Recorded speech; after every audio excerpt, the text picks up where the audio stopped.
So you want to start traveling within Africa but don't know how to start or where to start from, or the things you need to know to, begin your traveling journey. Or maybe you're a content creator who wants to start traveling within Africa, documenting your experiences, showing your journey, showing your struggles, showing your trips, and then sharing your takes. Well, this video is for you, and I want you to stay tuned to the end. Get your notebooks and pens ready and start jotting some helpful infos and guides, because I'm going to be giving you all and everything you need to know to start travel content creation or start traveling within the continent. So let's get started. If you want to start something new, make sure to start with what you have. What are the resources? What are the tools that are readily available? For example, when I started travel content creation, I didn't have the most expensive gear. I didn't have the most sophisticated of phones. Content creation equipment. I use what I have. I started content creation with my Huawei smartphone. That was like 5 or 6 years back then. But then I made sure I was able to maximize that device. I was able to create my, should I say, best content starting out? I'll call that best content because I was so in the beginner phase. I was still learning how things go about with regards to navigating my way across the continent. So I always tell people, if you want to be a travel content creator, first things first, start with what you have. So if you whatever device you have, if you have access to the camera, to audio recording equipment on your phone, just start with that. Start documenting your travels, and then we are ready to start documenting Africa like you want it to be. Also, let's say you want to start traveling within the continent. I've had people reach out to me, "Hi Kofi, I want to start traveling the continent just as you do. How do I go about it? How do I start? Where do I start from? What are the things that I need?" Start from where you live. I believe wherever you are watching this video from, there are so many experiences in your country. There are so many wonderful destinations that you can visit. They don't cost so much, and if you are someone who is quite budget friendly, I know that is relative, someone that is budget friendly with regards to commuting around or traveling, I advise you start from your backyard. When I say backyard, not literally your backyard. Start with places that are easily accessible to you in your country. You can start exploring the cities, your national parks, areas that are easily accessible to you. Visit the places that are well known, and then from there, as you start to visit these places, you now start to discover your style of travel, what things you are most passionate about. If you're passionate about nature, if you're passionate about wildlife, about people, communities, cooking experiences, adventure, all those things you get to discover as you start to explore your backyard. So first things first, start traveling within your country or in the space that is available to you. For those of us who want to travel specifically within the continent, first plan to travel to African countries that are easily accessible to you in terms of visa arrangement. So first list out the countries that are visa free to your country. Know your country's passport index in this countries. Know which countries you can travel to.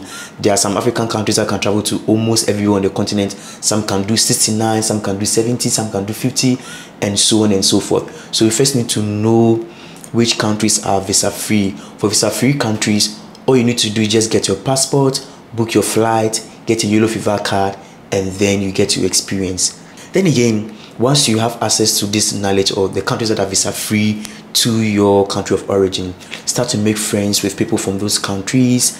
I'm saying make friends or have contact because it helps you in your travel journey, so that when you get to the country and you need assistance or you need help, or maybe you want to crash somewhere because you are trying to save on budget, they go a long way to help you. They can even take you around and show you some of the best spots or help you plan your itinerary or plan your trip.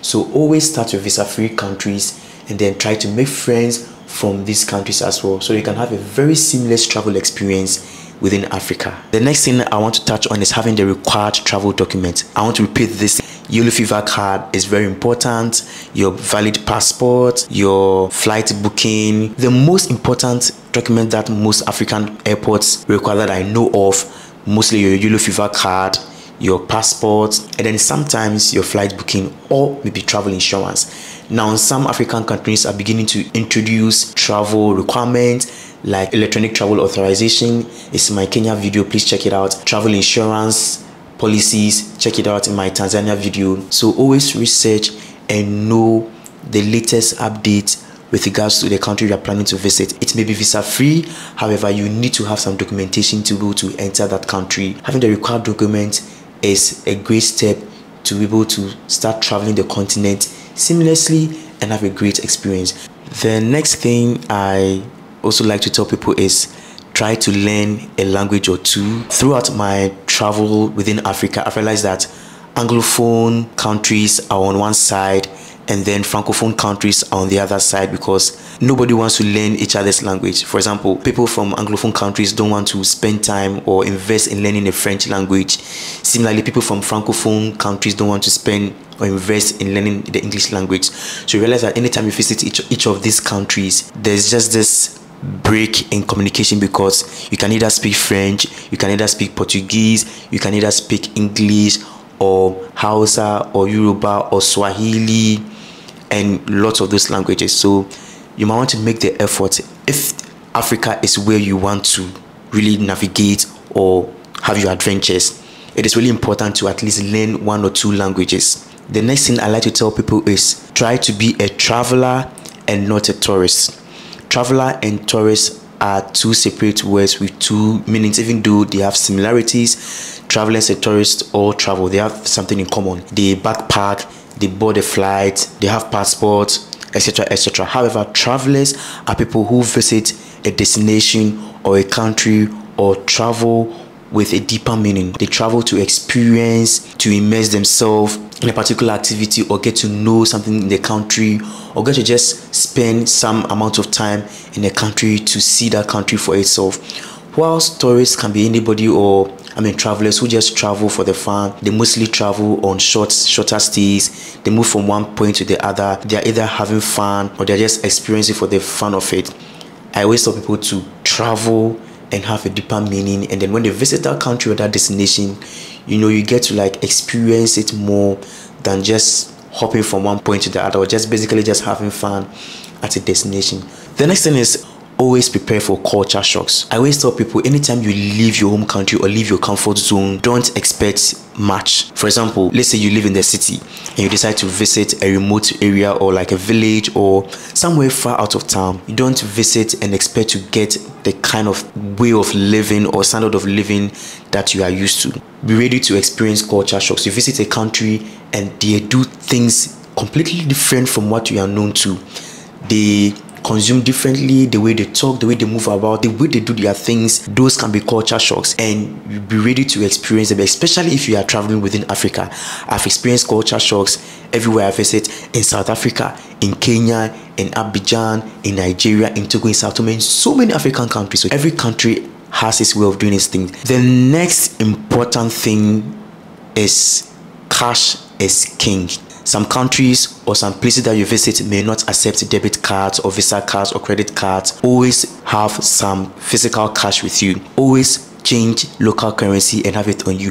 It saves you a lot of stress. It saves you a lot of hassle. Community and connectivity is king. Very important. I think I mentioned one of the points that try to make friends in the countries you plan to visit. This is really important because it saves you a lot of stress.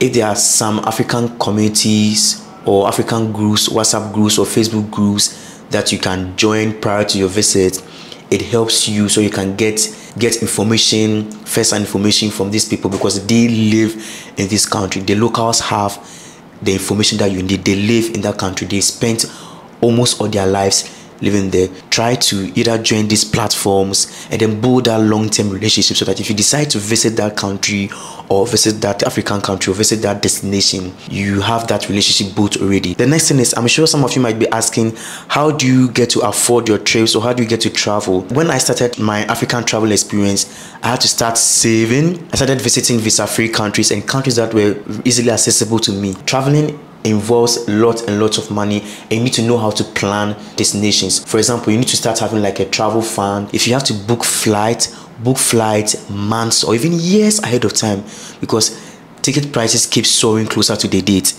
A ticket selling for $400 might go for about $1,000 in the next 2 months close to the date. So you're better off booking your flight ahead of time. So planning comes in very essential. Start saving, plan ahead of time and save as much as you can. Generally, these are some of the most essential things you should know if you are starting out as a content creator, specifically for Africa, or you want to start traveling Africa or exploring Africa. As always, thank you so much for engaging my content. Thank you for watching and sharing. It goes a long way to help me. We are almost at 1,000 subscribers. Hooray! And it's all due to your effort, your consistency, and your support. So keep the support coming, and I see the hard work that you do back there. Cheers, and I can't wait to see you in my next video. For now, it's bye.